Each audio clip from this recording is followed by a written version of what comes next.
Hmm. Interesting.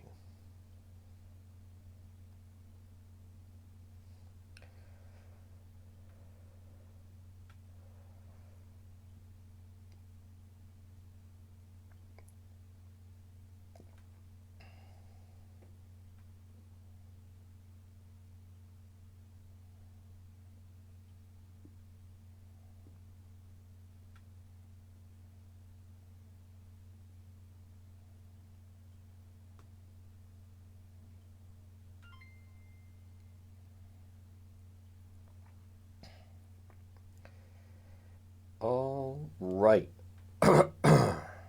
Yes, yes, yes. Hola. What is going on with these ponds?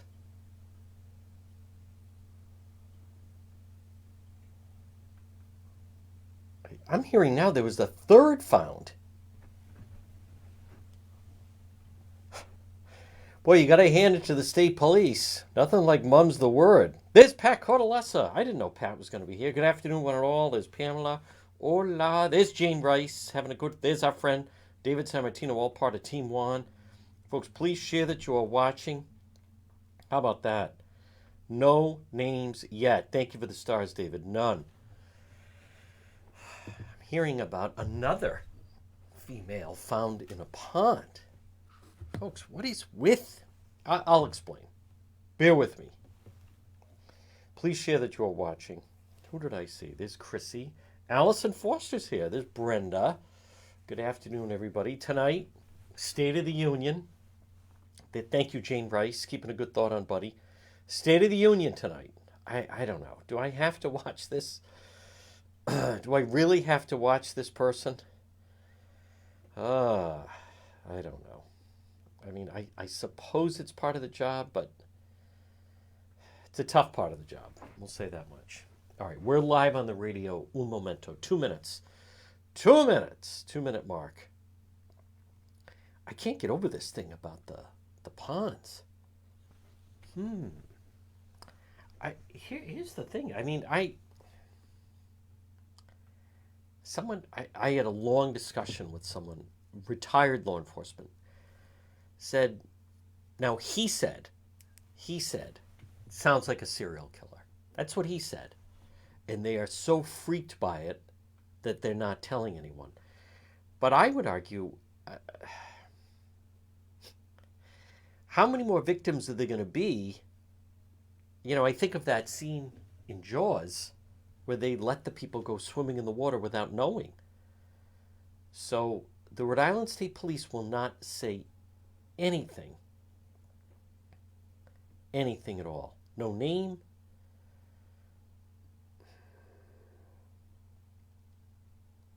No details, as a matter of fact.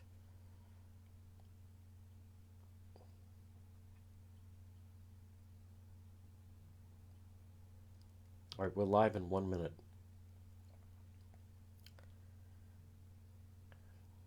Hearing about a third body found in a pond, another female.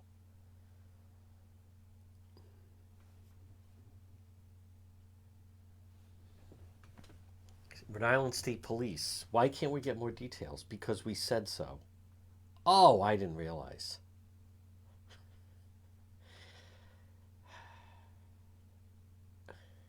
Thank you for clarifying that. All right, folks, we're live in just a moment. We're live right now. Hey, it's 12:06. Good afternoon. You're listening to the John DePetro Show. It's AM 1380 and 99.9 FM. I want to welcome everybody in as part of our Noon Report Live, Facebook Live. You know, I was about to do YouTube this morning as well, and Twitch. We're going to start to do it on those platforms as well. And we had a small glitch. I'll have to try to figure it out later. And I thought, we know the Facebook is smooth. We sometimes run into problems when we try to do 3 in 1. I don't know what to tell you. But that was the intention. We will get there. We will get there. It's growing pains. We're getting there. We're getting closer. It's 12:06. Again, good afternoon, one and all. AM 1380 and 99.9 FM. I want to welcome again. We have so many new listeners now. It's incredible. The amount of email I'm getting from individuals in Massachusetts, and then a lot of the YouTube people that are discovering the program as well. I am going to talk about that. This is huge today at 2 o'clock. I will be off the radio, but we'll cover it later. And that is the arraignment this morning. They're going to have via Zoom the mother from Duxbury, known as Luxbury. They're going to have her, Lindsay Clancy, and I believe, I'm told, we're going to learn a lot more about what happened that night that her husband, as I first reported, he went out for takeout and then stopped at CVS. He was gone roughly 20 to 25 minutes, came back, and she had taken the lives of the 3 children. So it's my understanding we're going to learn more about what happened and what he walked into and what those first responders walked into.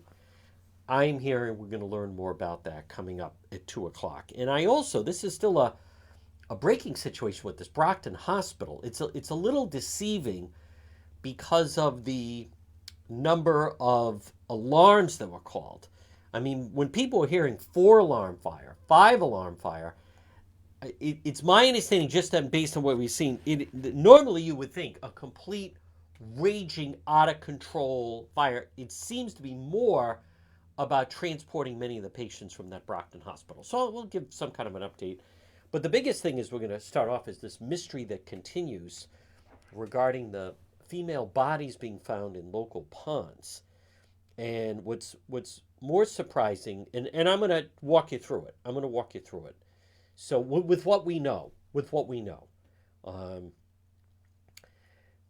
it's a problem because I'm having a number of off-the-record conversations with people, and I'll tell you, it's always a double-edged sword, because if I give someone my word that what we discuss will remain off the record, then I can't.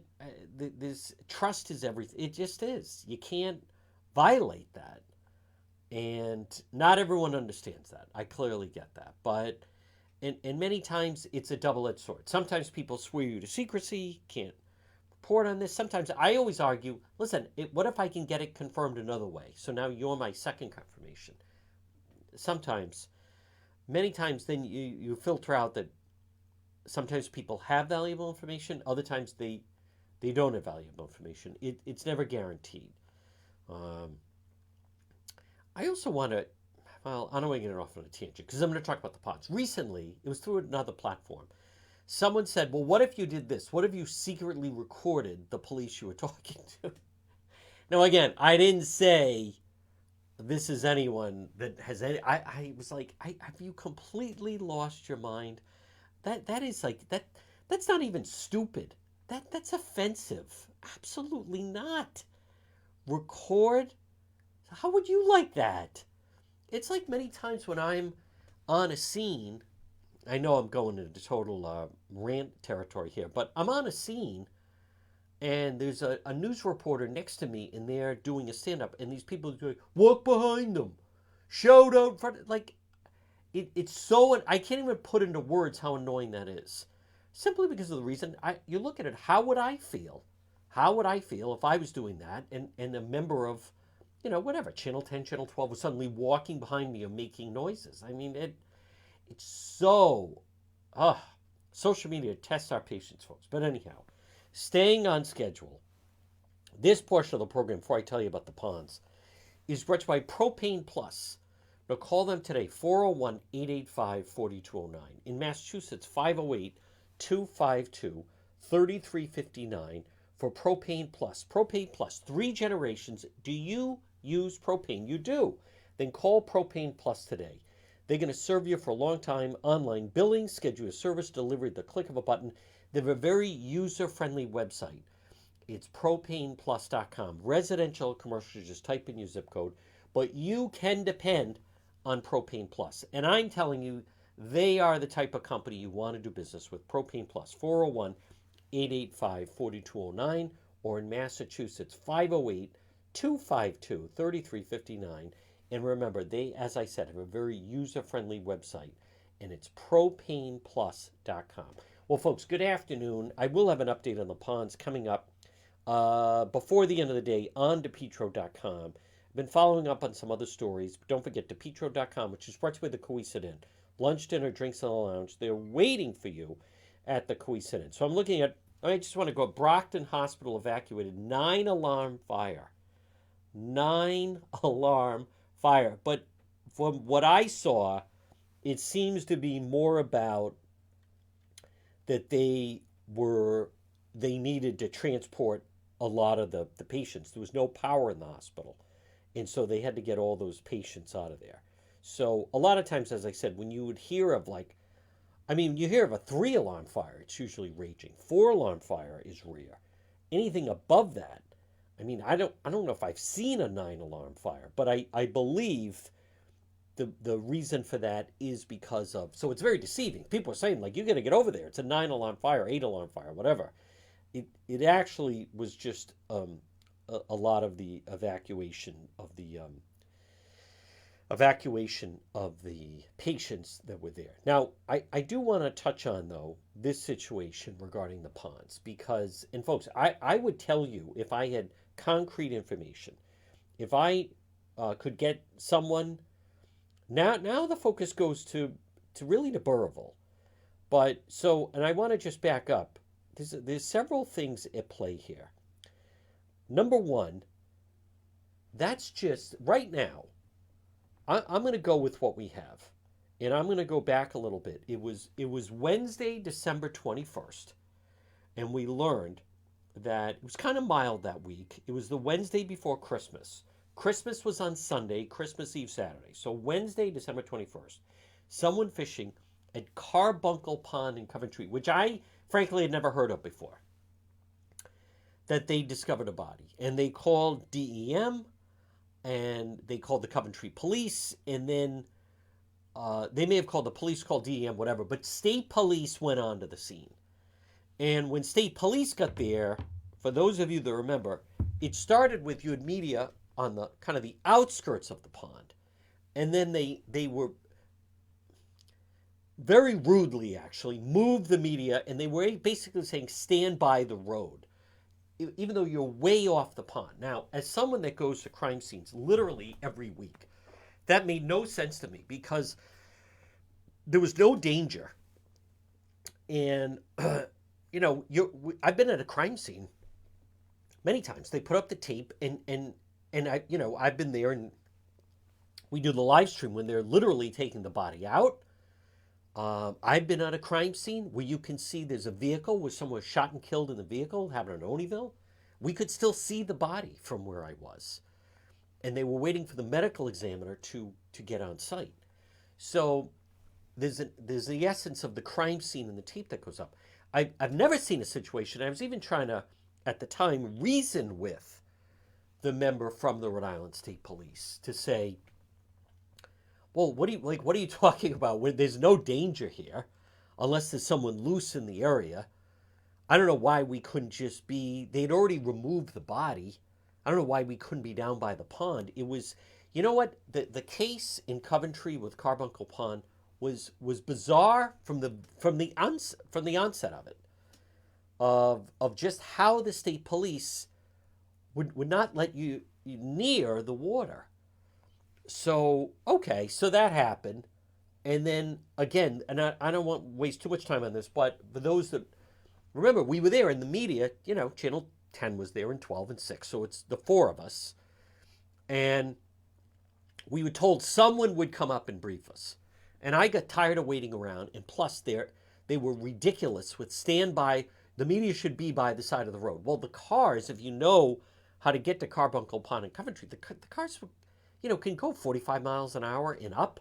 So I said, I'm not going to stand by the road. There's sun glare. Who the hell knows what could happen? Like, this is ludicrous. The pond is deep. So, and again, I say that as I have, and many of you know, I've been at a crime scene where there's still the shell casings. Probably the worst was the gang shooting in Washington Park on Carolina Avenue, May of 21. And that was 53 shell casings. That was a full gang blowout on the street. Now, granted, we started off there, and then Providence Police moved us to Allen's Avenue. So that was that day, no statement. Then the next day, then Christmas Eve, then Then I realized, all right, now a week's gone by, they're not saying anything. And I thought, who knows, maybe because of Christmas, people are off. But then, then you realize today is Tuesday, February 7th, and I mean nothing other than through other sources. We've learned it was a female. It was an obvious sign that there was a homicide, not a self-harm, and not it's not like a swimming or I initially thought, okay, maybe this was someone who went swimming there at some point in warmer weather and then they just found the individual. But that is not the case. We've since heard that the person was brought there and basically executed or whatever. So that's odd. And then I start hearing of other stories of people that believe they have reported that they thought they saw a female in a pond. And they contacted state police, and then they didn't hear anything again. Not everyone stays on scene. Not everyone calls the media. There's different hours something like this could happen. And the thing about some of these ponds, stay with me, in Rhode Island, is, let's face it, this isn't a heavy time of use that people would be there. And a lot of times they could be secluded or hidden. A lot of times, depending on the border of where it is, that, let's just say it's people from Connecticut, and then they come and then police are like, no, it's closed for a while. They don't, someone from Connecticut, they don't necessarily call, me or call Channel 10 and say, hey, I think there's something going on at such and such a pond. Now we have the situation in Burrillville on Sunday where now another female has been pulled out of a pond. So I don't know. I'm going to share with you what I know. I mean, at this point, I've even tried to reason with at least the state police that you're causing public worry. I hear from people that live near the pond in Coventry. Is this something we should worry about? I've heard from women that walk their dogs near there. I heard from a father that his young daughter likes to run around there. In the past, they thought it was safe. They're asking me if I have information. I would pass it along if I had it. So now there is starting to be speculation. Is it possible that the same person is responsible for killing these women and then putting them in the ponds? And some would even draw out there's actually a way you can get from one pond to the next. Now, I also want to remind people that's just women that are being found. So then you start to go to other people are questioning. I think in early December, there was somebody called saying they thought they saw a female in a pond. And then, now other people are starting to say there was a situation where they saw police activity at night near one of the ponds. And I admit I'm not that familiar. There are some people that really know all the ponds because they're regular fishing, literally almost year round. There are people like out fishing today. There are people that do different things that would bring them into that. I don't fall into that category. But this is another example that I wish I had an answer for you. It's very, very puzzling. The Rhode Island State Police,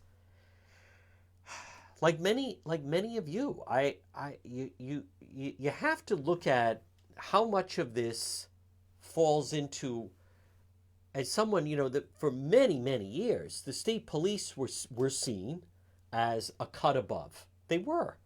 I know of different people in local law enforcement that try to get on the state police, but you need to be sponsored. You had to be politically connected, and they couldn't get on. And then they go on to have very successful careers in other departments of law enforcement. But, the Rhode Island State Police, you go way back when Brendan Doherty was on with the David Letterman show and was, described as and voted like best outfit and the boots and the hat. But it's just starting to seem we're a long way from that. And admittedly, a lot of it seemed to start with, it was under Rhode Island Governor Gina Raimondo when, quite frankly,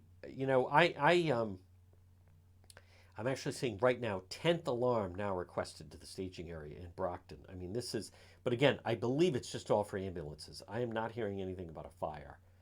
So I think they have the fire knocked down, out of control, under control. But let me just stay with this. When did it shift? It seemed to shift when Gina Raimondo, Governor Raimondo, now Commerce Secretary, she seemed to feel that the head of the Rhode Island State Police, Colonel O'Donnell, she felt he had too much power. And she wanted to push him out. And whatever agreement they came to, that he decided to leave. And then she put in Anna Sumpko and said, I want to have the first female colonel of the Rhode Island State Police. And, at the time, people cheered on and Raimondo and blah, blah, blah. But then, as we know, things fell apart shortly after that when they had the incident of a trooper had his car stolen, and then there was a miscommunication. They thought the guy that had stolen it, there could have been a rifle in the trunk, and then the state police panicked and shot the wrong truck when they were on that 610 connector over by the mall to get to 95. And then a Sumpko shows up on the scene in plain clothes. I mean, the whole thing was bizarre. And then she showed herself. And again, it doesn't, I'm not really knocking her. She clearly wasn't up to the job.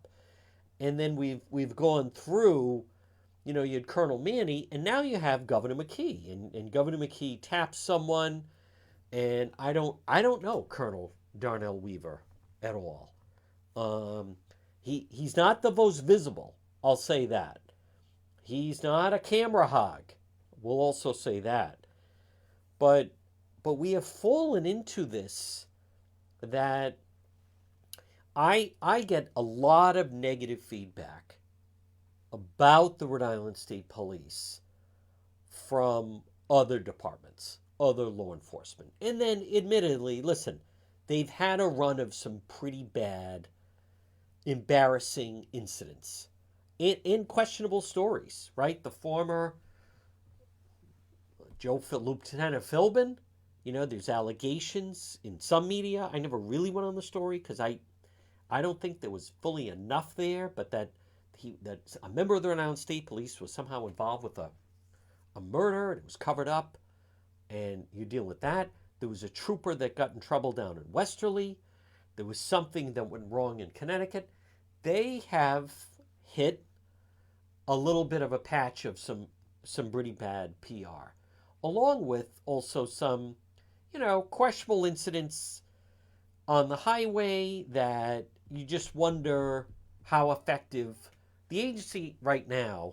And again, I know a number of state police. I still support a lot of the troopers, the day in, the day out, the ones that are out there. But just seems to be a little bit adrift with leadership right now. And part of that, I'm even going to say, is not their fault. Because let's face it, I mean, Governor McKee commanded them. I was there. He commanded them to arrest people that were protesting in front of his house in the fall of 21. September, whenever it was, September, October. He demanded it. I want them out of there. Arrest them. Get them out of there. He uses the state police as kind of like, again, it shouldn't come as shock to anyone that Governor McKee misuses and abuses the state police, much like he abuses all aspects of his power, right? Just like we're going to have the National Guard hand out water to the homeless at the Cranston Street Armory. I mean, I just don't recall. I was talking with someone the other night about, this is someone who's kind of like a political state house insider, said, I just don't remember anyone that had less respect for the office. Governor McKee, everything it's just so small time. And it's so different than, say what you want about Gina Raimondo, but, she kept people on their toes. She was very clear who was in charge. You didn't have the type of screw-ups and mishaps that you have with the McKee people. Um, so, so the state police, though, I'll say this: I hope Burrillville police. Now, a problem with a lot of these smaller police departments that sometimes they don't, they're not. I don't want to say they're. It's not that they're unable to handle a lot of these situations, but if it's out of their wheelhouse, they're not all the time fully in the normal day to day of handling some of these incidents. And I say that in a very respectful way. I think a good example of that, of what I'm talking about, was what happened in Cumberland last June, where you had that horrible, tragic murder suicide, and the children were in the house, and it was the husband and the wife, and and the Cumberland police were kind of hamstrung a little bit because without getting into details, it was a little unusual, not that unusual, but they followed along. As a result of that, it dragged out longer than it probably should have had to. And whenever something like that happens, then you have people start to speculate. Rumor starts. So I hope that the Burrillville police, I hope they just take action and they release the information that they have.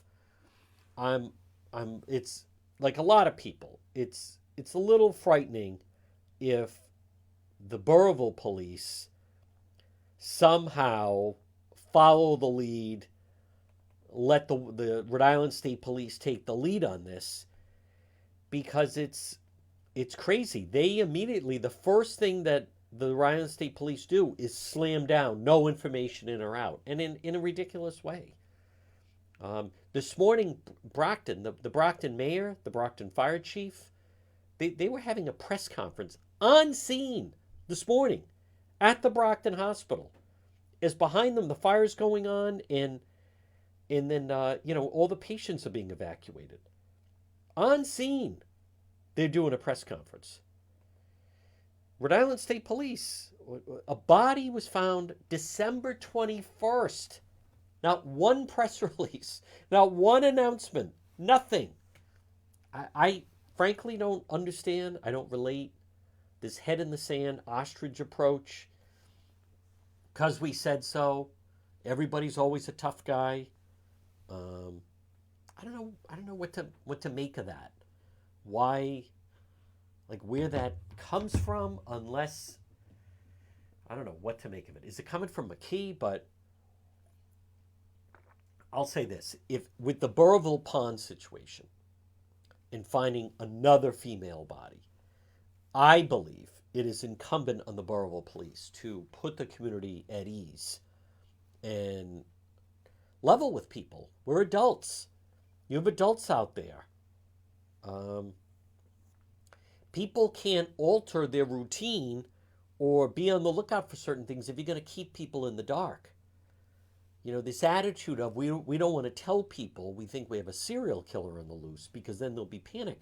You know what's going to cause panic is if you have a serial killer on the loose and they start finding bodies 3, 4, and 5 of women in ponds. So I fundamentally disagree with the state police policy of just keep everything under wraps. Don't say anything. Don't tell nobody nothing. I just, we've seen nationwide some pretty high profile murders. We've seen in our own region police, prosecutors, what have you, very outspoken with details. Very high profile, as a matter of fact, and in the early stages of it. So not, and I'm just going to stay with the Coventry Carbuncle Pond one for a moment. Nothing, not a one sentence, not we have a Jane Doe. It happens all the time with certain police agencies. We have a Jane Doe. We have a John Doe. We have found a male body. I want to give credit to Providence. Sometimes when I've covered it, they have pulled a body out of a body of water. And for a period of time, it can remain a John Doe or Jane Doe. And they put that out. We believe it is a male. seems to be around 40 years old, tattoo, blah, blah, blah. They can determine how long the person may have been in the water, whatever it is. And so if someone thinks they may know of someone, blah, blah, blah, fits the description, missing in the area, whatever. But that's why, admittedly, I don't know what to make of it. I wish I had an answer for you. The state police are the exact opposite. So I would say this to the state police, whatever it is, the public can handle it. I think that's such a misguided notion. But is someone telling them, just keep it under wraps? You're going to panic people. Let's not say anything. Maybe it'll go away. I like that one. Maybe if we don't say anything, it'll go away. If you start to find... Now, and I also want to remind people, that's just who we know of.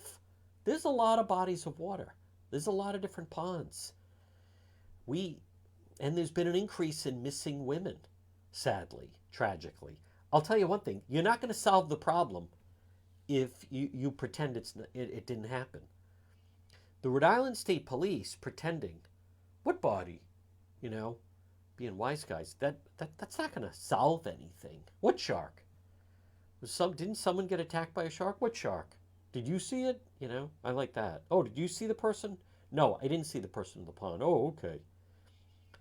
Well, I didn't, but the Coventry police did, and the DEM did, and some of the people that were fishing in the area saw it.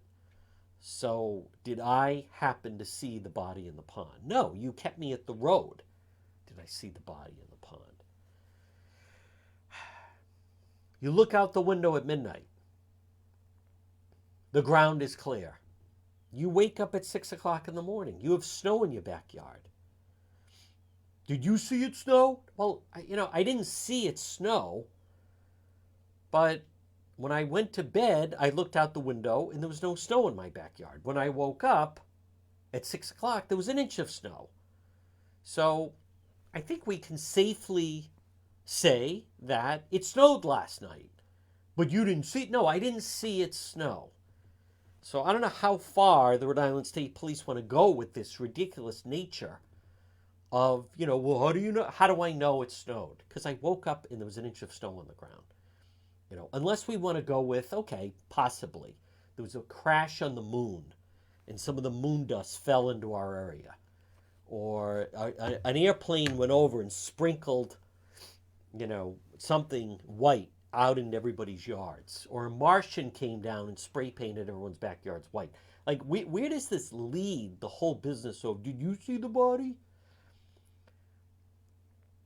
I equate that to, did you see it snow? No. So you woke up, and just because you see snow in the backyard, you think it snowed last night. Yes.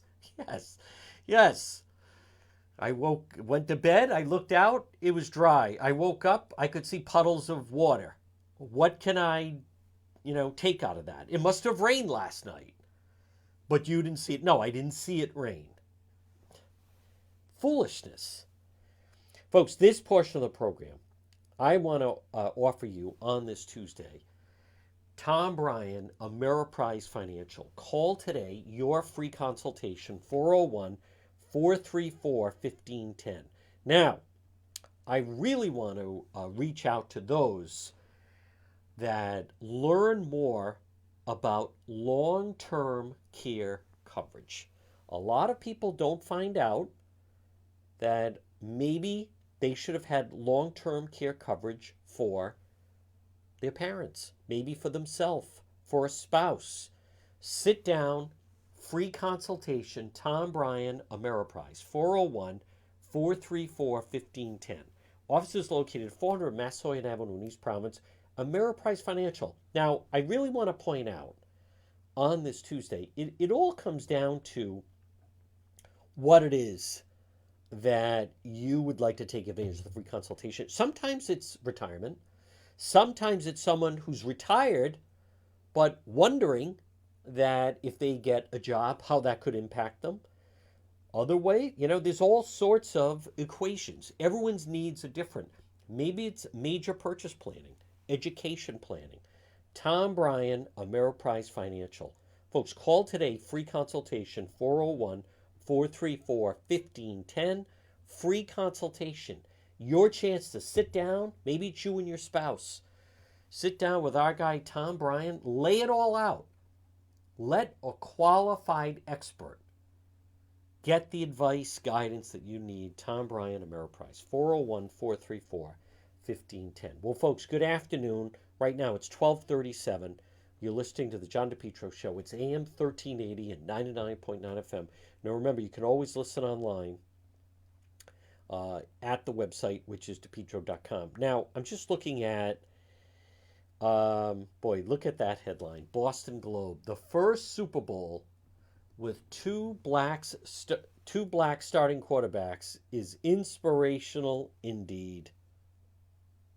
During Black History Month, they write, in a world where representation matters, seeing Jalen Hurts and Patrick Mahomes on the field, well, it means a lot. Takes the field. There's every reason to celebrate the equation for the black quarterback who came before them, who never got the opportunity, and those who may follow in their footsteps. That is by Tara Sullivan. History being made. It's amazing during Black History Month. Boy, you go back to, and obviously I'm not running a sports talk show here, but it just, you go back to that Bengals game against the Chiefs.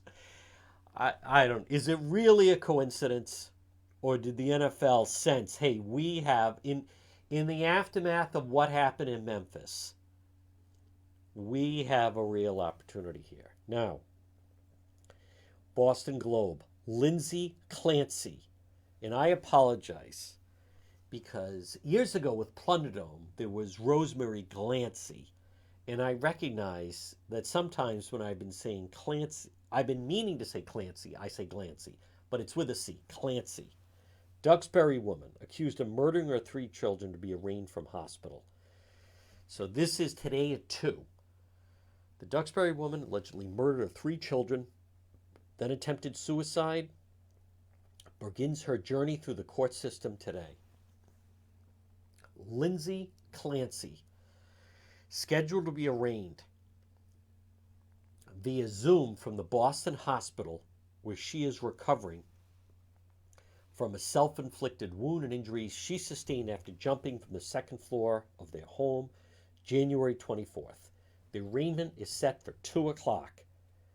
The 32-year-old labor delivery nurse facing charges for murder, strangulation, and assault and battery with a dangerous weapon in Plymouth District Court after she allegedly strangled her infant son, Callan, who was 7 months at the time, then turned 8 months the day before little Callan passed away. 5-year-old daughter, Cora, and 3-year-old son, Dawson. More information about the crime may be disclosed in court. A judge has previously sealed police reports and other documents related to the investigation. Patrick Clancy, Lindsay's husband and father, had left the house about 20 minutes, shop at CVS, and pick up takeout on the night of the incident. So he returned home around 6 o'clock. He left right after 5:30. Called 911 4 minutes later. Her attorney, Kevin Reddington of Brockton, he's a very strong, I don't have to say, Kevin Reddington, 72 years old, very formidable defense attorney, has signaled he'll pursue a not guilty by reason of insanity defense, and said Lindsay Clancy was being over-medicated at the time of the murders. He also had a forensic psychologist examine her for evidence of postpartum mood disorder. Reddington hopes to convince John Canavan III to allow Lindsay Clancy to await trial with her parents in Connecticut or at the Department of Mental Health Worcester Recovery Center and Hospital instead of MCI Framingham, where many women detainees are held before trial. So that's very significant how they decide on that today. Cruz's office has not made its stance known, but during a hearing Friday, Plymouth Assistant District Attorney Jennifer Sprague argued Lindsay Clancy is a security threat to herself and others. Lindsay Clancy inflicted moderate injuries to herself and killed 3 children, the prosecutor noted. She is not paralyzed. She can move her arms, she can move her legs and feet, so it's not someone who doesn't have the ability to move. Cruz has not said publicly how or if he'll take the mental health concerns raised by Reddington into account when he presents the case to a grand jury. He has the option, as does any prosecutor, to seek first-degree murder charges, which could lead to life imprisonment without parole, or a lesser charge that could give her a chance at parole at some point. Cruz can also, as some district attorneys have done, support the defense theory that she was mentally ill and should be sent to a psychiatric hospital where she would receive annual reviews to determine if she could be freed from state custody. The prosecution will shift to Plymouth Superior Court after she's indicted in the coming weeks. Her trial likely won't take place for another year or more. So that's coming up. Now, something that is really interesting. How about that? I still can't get over that. 9-alarm fire report at Brockton Hospital. Patients evacuated. Something that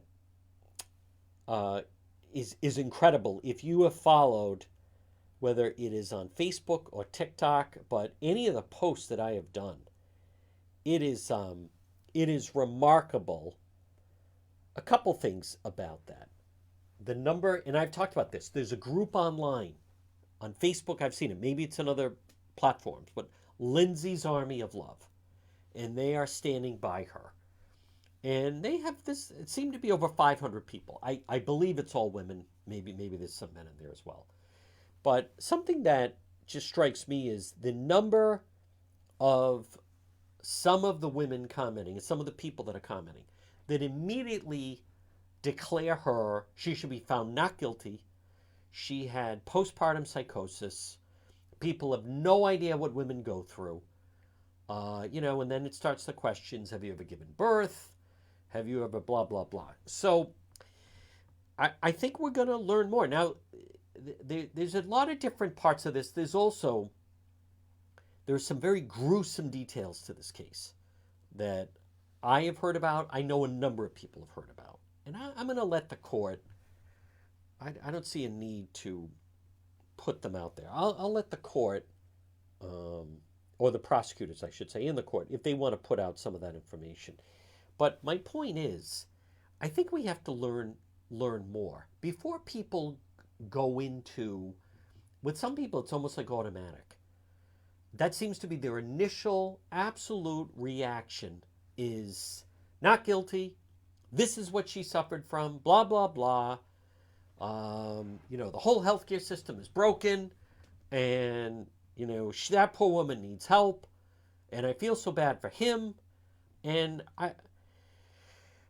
I'm going to, come back to what a lot of people have said. I mean, it's so horrific. It's so barbaric. It seems hard to believe anyone, even in wartime, could take the life of those 3 children, or any three children, or any children. There are some individuals that encountered something like that in war, and it permanently damages them, mentally, let alone the mother. And the unusual nature of this, of what was going into the house prior to him leaving, what was happening prior to him leaving. I still think there's a lot of details that we don't know. We've heard a lot about medication.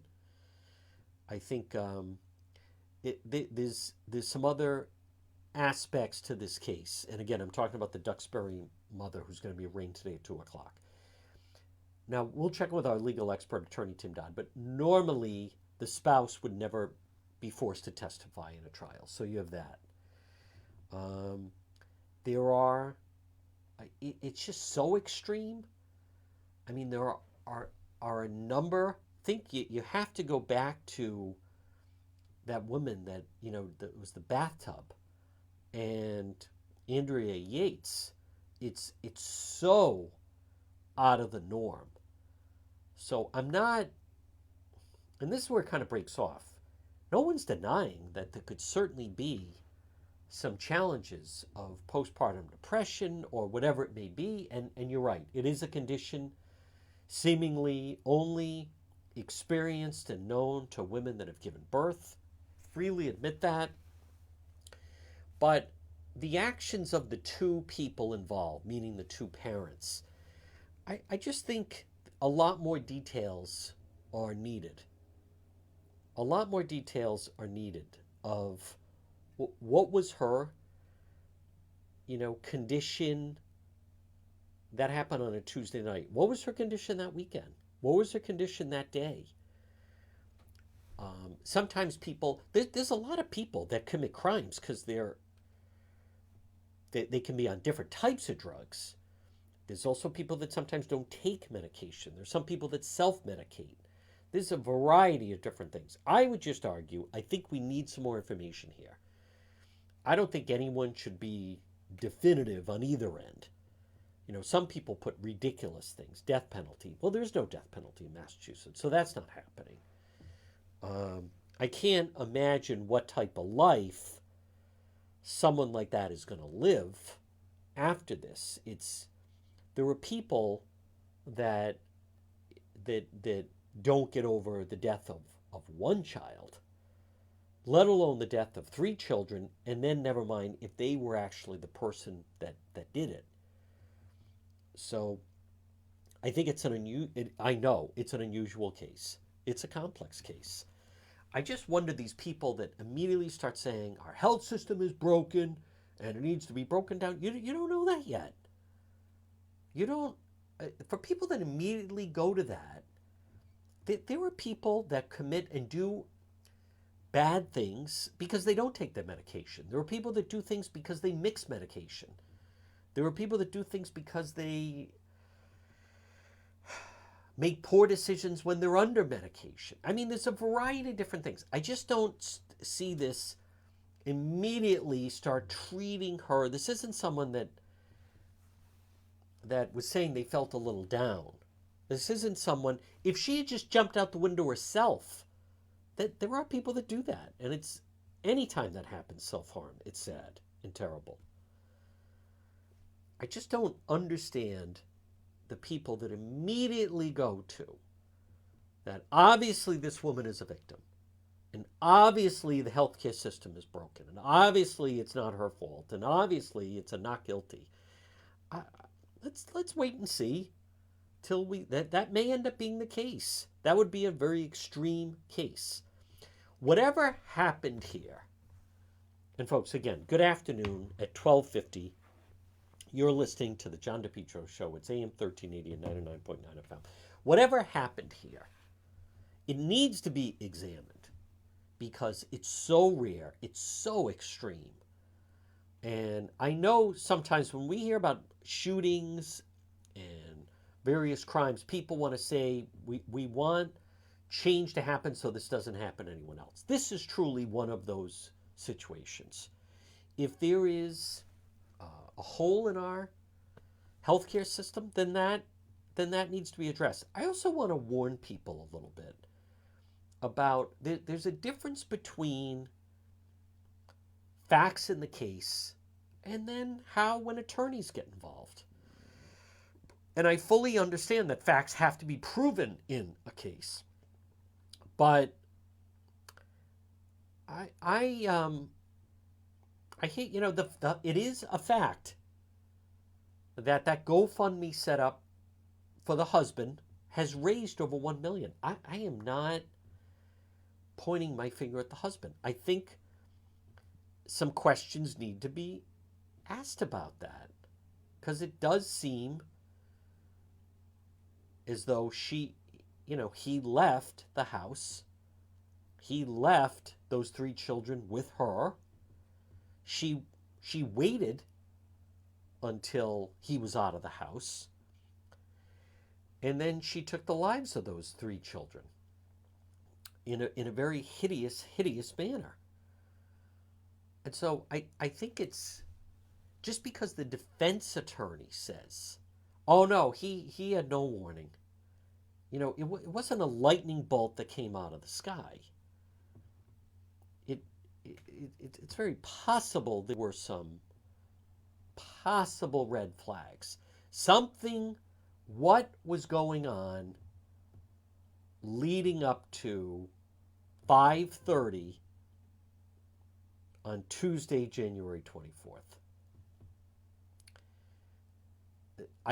I believe some people just treat whatever the defense attorney says as, well, then that's what happened. That's the fact. That's not necessarily true. And again, I fully get that not everyone can discern the difference between what's established as fact, what the defense attorney's spin is.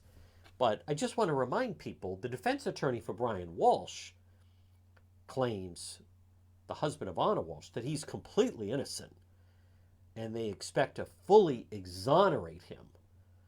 And so just keep that in mind. I haven't heard yet of a criminal defense attorney that had said, well, they have my client dead to rights, and we're really looking forward to watching them pursue that in court.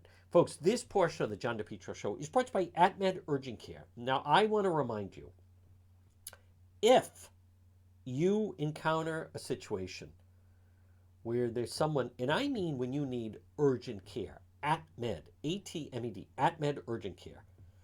Two locations, 1524 Atwood Avenue in Johnston, right in the Atwood Medical Center, and 5750 Post Road, East Greenwich. What do? They have doctors and nurses. They're open 7 days a week. You just don't have the delay of an emergency room. Cost-efficient healthcare alternative to hospital-based emergencies. Now, I have visited them. I visited both locations. Why? I'm not going to bore you with the details, but I had an emergency, and I didn't feel like waiting for 7 to 8 hours at an emergency room. And I was in and out. They saw me within 20 minutes, and I was in and out one of the times by an hour. AtMed Urgent Care. More people are discovering them. Walk-in routine urgent care, minor surgical, orthopedic and trauma, work-related injuries. Now, I've also mentioned, if you're in a vehicle accident, many times the emergency rooms will say, if you're not coming here on a stretcher, some people say, I was in an accident, I want to just go, have them check me over. I think I'm okay, but blah, blah, blah. AtMed Urgent Care. That's where you want to go. 1524 Atwood Avenue in Johnston, right in the Atwood Medical Center, and also 5750 Post Road, East Greenwich, right across from Felicia's. It's AtMed Urgent Care. Well, folks, good afternoon at 12:55. You're listening to the John DePetro Show on AM 1380 and 99.9 FM. I also just want to finish up on, I just hope the Burrillville Police will give as much information as possible and not be influenced if the Rhode Island State Police tells them, don't say anything, don't say a word. No, don't, for whatever reason. I'm unfamiliar with these crimes that happen where the public is benefited by keeping the public in the dark. I'm unfamiliar with them. I'm not saying that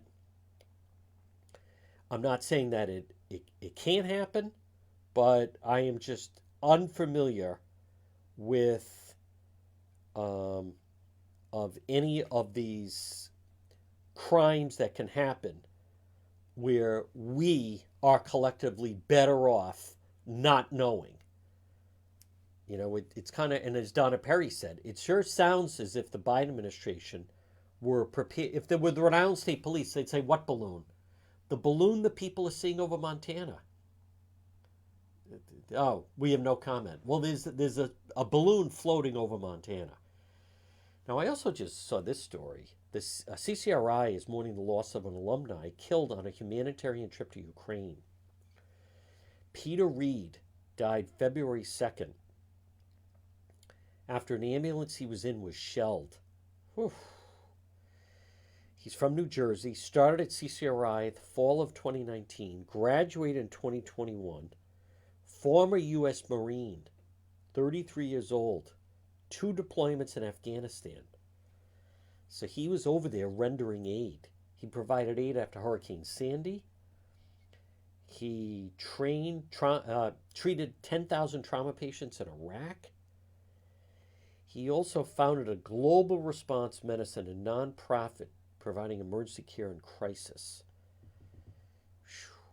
Oh, wow. His wife, Alex Potter. He was selfless, charming, and brash. I love the way he forcefully advocated for wounded civilians. Ability to connect and love literally everyone he came in contact with. Well, that is very, very sad. So a CCRI grad who was a former Marine has been killed on a Ukraine trip to Ukraine, a humanitarian. Now, tonight will be this President Biden's State of the Union. I will watch it. I will watch it. I will be on Twitter. I think we're forced to watch it. I'm going to say what I said about the whole State of the Union that like Governor McKee did, and I think it's kind of an outdated forum. For instance, Governor McKee, what the things he put forth in his State of the State, virtually like none of them come true. So it's really just a night for him to stand up there and the pomp and circumstance that everyone claps and blah, blah, blah. But I think it just goes to like a bygone era when that was something of substance. We didn't see presidents all the time. We didn't see governors all the time. Certainly a day and age. You think now, how often are people really hanging on this? And I view it now as it's just another speech because so little, if any of it, gets done. All right, at 12:59. Now, here's what we're going to do. We're going to break for the 1 o'clock news, get you up to speed. They're still searching, getting parts of that Chinese spy balloon that was shot down. Now, next hour, this is a very desperate situation. Brockton, 8 alarm fire at that hospital, trying to get those patients out of there. And then coming up at 2 o'clock, the mother from Duxbury will be arraigned. So we have another full hour to go. Next hour is radio only. It's AM 1380, 99.9 FM. We're going to break for the 1 o'clock news and be back on the other side.